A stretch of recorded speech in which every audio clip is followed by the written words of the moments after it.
चलो जी, हम लोग यूपी बोर्ड क्लास 6 का मैथ का चैप्टर पढ़ रहे हैं। इकाई 13 है। चैप्टर का नाम है कार्य तथा ऊर्जा। चैप्टर का नाम है कार्य तथा ऊर्जा।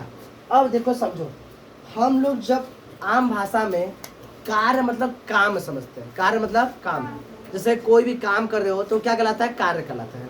देखो, इस पाठ को कार्य तथा ऊर्जा को पढ़ने से पहले हम इसमें कुछ जो शब्दों, कुछ परिभाषा की आवश्यकता पड़ती है, उसको पहले हम समझ लेते हैं। पास में रहा है, कार्य तथा ऊर्जा ये पाठ पढ़ना है, लेकिन इसमें जो हम लोग को जरूरी चीजें हैं, जो हम लोग पहले समझना जरूरी है, यानी जो परिभाषा इसमें आने वाली है उसको पहले समझ लेते हैं, तो पाठ को समझना हमारे लिए थोड़ा सा क्या हो जाएगा?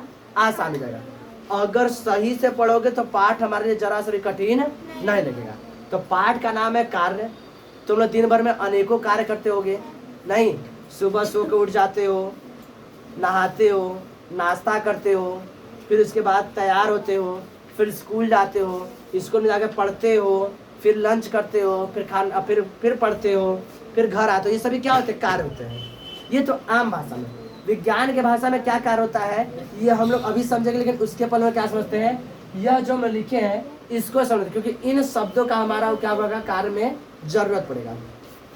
अब समझ लेते हैं। सबसे पहले हम लोग पढ़ेंगे किसके बारे में? बल के बारे में। बल से मतलब तुम लोग क्या समझते हो?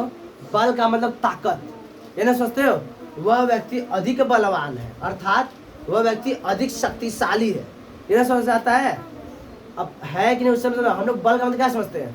शक्ति। लेकिन विज्ञान कहता है, विज्ञान क्या कहता है कि बल एक बाह्य कारक है। क्या है? बाह्य कारक। क्या है? आंतरिक कारक नहीं। जैसे तुम लोग अभी जिस बेंच पे बैठे हो, दोनों पैर उठाओ, दोनों पैर उठा लो। अब उठा के जिस बेंच पर बैठे हो उसी बेंच को धक्का मारो, धक्का दे पाओगे? नहीं। लेकिन अब उससे तुम बाहर हो, उससे बाहर हो, अब तुम बेंच पर धक्का मारो, अब क्या होगा? बेंच पर धक्का दे पाओ। क्यों?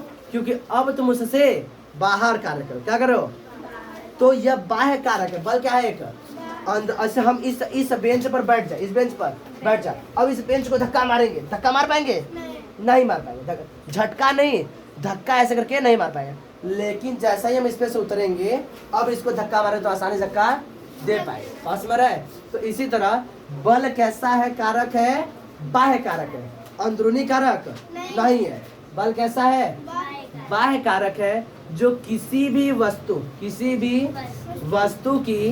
स्थिति में, उसके आकार या आकृति में तथा उसकी दिशा में परिवर्तन या तो कर देता है या तो करने का प्रयास करता है, उसे क्या बोलते हैं हम लोग? बल कहते हैं। क्या कहते हैं? जैसे ऐसे समझो, यह डंडा रखा हुआ है, यह डंडा क्या रखा हुआ है? इस समय यहाँ रखा हुआ है, मान लेते हैं। देखो समझो, जैसे यह डंडा यहाँ रखा हुआ है, पेन ले लेते हैं छोटा सा, यह इरेजर है, ठीक है, रबर है। इस समय इसकी स्थिति कहाँ है? यहाँ। इस पर हम बल लगाए, बल लगा के इसका स्थिति परिवर्तन कर दिया। तो अब इसी पर बैठ के करते तो हम नहीं कर पाते। हम इसके बाहर से क्या लगाए हैं? एक कारक लगाए। क्या लगाए? एक कारक लगाए जो इस वस्तु की स्थिति में परिवर्तन कर दिया। कर दिया? क्या कर दिया? स्थिति में परिवर्तन कर दिया। अब इस दीवार पर हम धक्का लगाते तो कहाँ गया दीवार? इस दीवार पर धक्का लगा रहे हैं, क्या इसकी स्थिति में परिवर्तन कर पाए हम? अपने पूरे भुजाओं का हम बाहुबल प्रयोग कर देंगे, लेकिन इसकी स्थिति में परिवर्तन नहीं कर। तो क्या हमने बल नहीं लगाया? लगाया, लेकिन स्थिति में परिवर्तन करने का हम बस प्रयास भर किए, कर नहीं पाए। तुम लोगों कहते हो दीवार जाओ, पिलर धक्का मार के आओ, धक्का मार दोगे? हिला नहीं सकते 1 इंच। बात सुन रहे? तो बल क्या है? बल एक बाह्य कारक है जो किसी भी वस्तु की स्थिति में, उसके आकार या आकृति में, जैसे रबर बैंड उसकी आकृति चेंज कर दिए, ठीक है, उसके आकार या आकृति में तथा उसकी दिशा में परिवर्तन करता है या करने का प्रयास करता है। क्या कहलाता है? बल कहलाता है। क्या कहलाता है? इसे कैपिटल एफ से प्रदर्शित करते हैं। किससे करते हैं? कैपिटल एफ से प्रदर्शित करते हैं, ठीक है। इसका एसआई मात्रक होता है, यानी इसको किसमें नापते हैं? किसमें नापते हैं? तो न्यूटन में। किसमें नापते हैं? न्यूटन में। इसका एसआई मात्रक न्यूटन होता है। क्या होता है? किसी को दिक्कत बल समझने में? बात में आ रहा है? बल कैसा कारक है? आंतरिक कारक या बाह्य कारक है? बाह्य कारक है। यह किसमें परिवर्तन करने का कार्य करता है? या किसी वस्तु की स्थिति में, दिशा में या आकार आकृति में परिवर्तन करने का कार्य करता है, उसे क्या बोलते हैं लोग? बल करते हैं। बात समझ? जैसे समझो कि तुम साइकिल चला रहे हो, क्या कर रहे हो? साइकिल चला रहे हो। अब साइकिल की स्थिति कैसी है? वो बहुत तेजी से चल रही है। अब अचानक सामने क्या आ गया? कोई इंसान आ गया। क्या आ गया? इंसान आ गया। क्या करोगे तुम लोग? ब्रेक मारेंगे। हाँ पक्का? दिशा बदल लेंगे अपना। दिशा बदल लोगे? जाके दीवार में ठोक दोगे? नहीं, दिशा परिवर्तन कर लोगे। अच्छा एक सवाल बताओ, मान लेते हैं कि तुम लोग चल रहे हो ठीक साइकिल लेके, और एक तरफ 2 व्यक्ति खड़े हैं और एक तरफ 10 व्यक्ति। बता तुम पहले, सबसे पहले किसको मारोगे? दो व्यक्ति को। अरे ब्रेक को मारोगे? करा 2 व्यक्ति को मारोगे? अरे 10 व्यक्ति ये चले जाएगी ना। ब्रेक को न मारोगे? हाँ। तब करा 2 व्यक्ति को मारेंगे? नहीं, क्या मारोगे? ब्रेक। तो उसकी स्थिति में क्या होगा? परिवर्तन होगा, गति में करा 2 व्यक्ति को मारेंगे। ठीक है, तो बल क्या करता है? किसी वस्तु की स्थिति में दिशा में आकार आकृति में परिवर्तन करने कार्य करता है। इसे किससे प्रदर्शित करते हैं? कैपिटल F से प्रदर्शित करते हैं। इसका SI मात्रक न्यूट्रल था। किसी को बल में कोई दिक्कत नहीं। अब आगे बढ़ते हैं। अब अगला देखते हैं विस्थापन। क्या देखते हैं? विस्थापन। विस्थापन किसे कहते हैं? विस्थापन किसे कहते हैं? मान लेते हैं इस समय, अब देखो, अभी हमें देख रहे हो, अभी हमें देखे, अब देखिए, अब अपना अपना आंख बंद कर लो। क्या कर लो? आंख बंद करो। ठीक है, अब आंख खोलो। मेरी प्रारंभिक स्थिति कहाँ थी? वहां पर। अब मेरी अंतिम स्थिति कहाँ है? यहाँ पर। तो अब हम कैसे यहाँ पर आए, इससे तुमसे कोई मतलब है? नहीं। नहीं। तुम किसको देखोगे? आप प्रारंभिक, हमें नहीं यार, प्रारंभिक बिंदु तथा अंतिम बिंदु, इनके मध्य का जो अंतर होगा, क्या होगा? अंतर। या तो इसके बीच की सबसे छोटी दूरी, इसके बीच की सबसे छोटी दूरी को क्या, या छोटी लंबाई को, सबसे छोटी लंबाई को क्या कहेंगे हम लोग? विस्थापन। विस्थापन कराएंगे। तुमसे अच्छा, तुम हमें देखो कि यहाँ पर कैसा है, ऐसे घूम के आए हैं कि डायरेक्ट ऐसा है? देखियो हमें? नहीं। तुम क्या देखो? बस प्रारंभिक बिंदु तथा अंतिम बिंदु के बीच के सबसे कम लंबाई को क्या बोलते हैं हम लोग? विस्थापन करते हैं। क्या बोलते हैं? विस्थापन बोलते हैं। बात समझ रहा है? बीच में कैसे चलो उससे हमसे मतलब नहीं है। सीधा प्रारंभिक बिंदु तथा अंतिम बिंदु के बीच की सबसे छोटी लंबाई क्या बोलते हैं हम लोग? विस्थापन करते हैं। क्या बोलते हैं? विस्थापन। कोई दिक्कत? नहीं। इससे स्मॉल s से प्रदर्शित करते हैं। किससे? किसी किसी बुक में D से प्रदर्शित करते हैं, कोई दिक्कत नहीं है ना। इसमें प्रदर्शित करना होता है, कोई दिक्कत खास नहीं है। S से भी प्रदर्शित कर देते हैं और D से भी, कोई दिक्कत नहीं।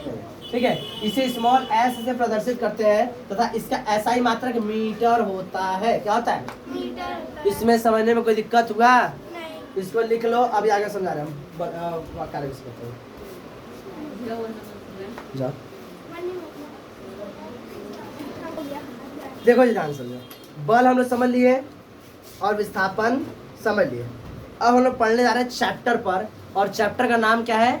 कार्य तथा ऊर्जा। अब हम लोग क्या समझ जा रहे हैं? कार्य समझ जा रहे हैं। अब देखो कार्य किसे कहते हैं। देखो हम लोग कार्य का मतलब क्या समझते हैं? काम। कार्य का मतलब काम। अगर हम कोई काम कर रहे हैं तो हम बोलेंगे कि हमने कार्य किया। इधर समझिए, हम क्या बोलेंगे? कि कार्य हमने किया। मान लेते हैं कि हम कोई वस्तु ले लिए, ये मान लेते हैं ये 500 किलो का कोई वस्तु ले लिए। कितना है इसका वजन? कितना है? 500 किलो। इसको अपने सर पे इस तरह से रख लिए। क्या कर लिए? रख लिए। अब इसको रखने के बाद हम 1 घंटे तक यहीं पर खड़े हैं। क्या है? खड़े हैं। अब बताओ, खड़े खड़े मेरा हालत खराब हो जाएगा कि नहीं? आए?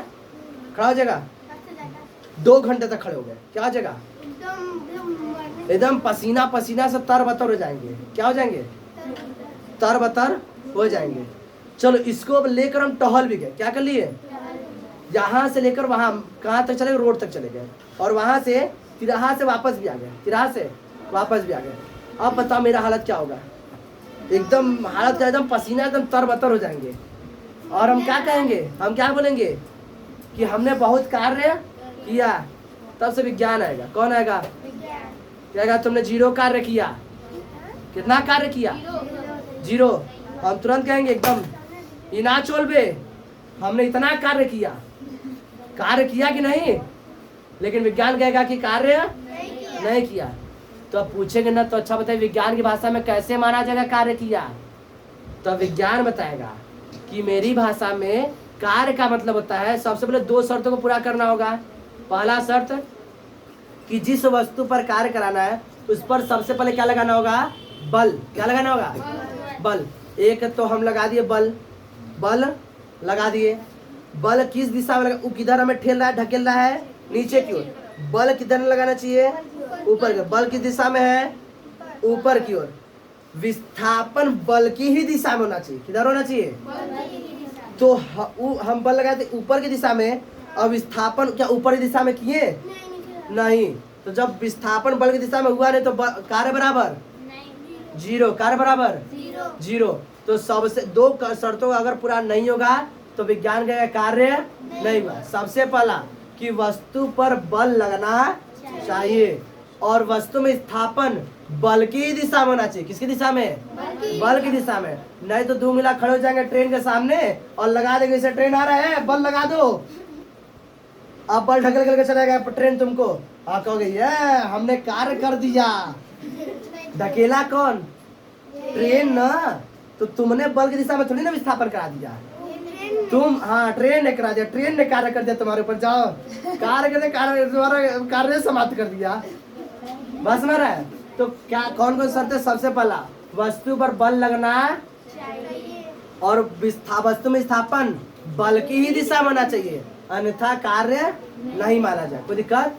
तो अब समझो कि जब किसी वस्तु पर बल लगाकर, किसी वस्तु पर बल लगाकर उसे बल की ही दिशा में स्थापित करें, किस दिशा में, बल की दिशा में, तो उसे वस्तु पर किया गया कार्य माना जाता है। उस वस्तु पर क्या माना जाता है, वस्तु पर किया गया कार्य माना जाता है। किसी को दिक्कत। इसे कैपिटल W से प्रदर्शित करते हैं। इसका ऐसा मतलब जूल होता है। क्या होता है, जूल। पास में है। अब बल का फॉर्मूला क्या होता है, अरे सॉरी कार्य का फॉर्मूला क्या होता है, W बराबर बल गुणे विस्थापन, बल गुणे विस्थापन। इसका लिख लो, इसे कार्य बराबर बल गुणे विस्थापन। यहाँ तक किसी को दिक्कत, कोई परेशानी, लिख लो इसको फटाफट।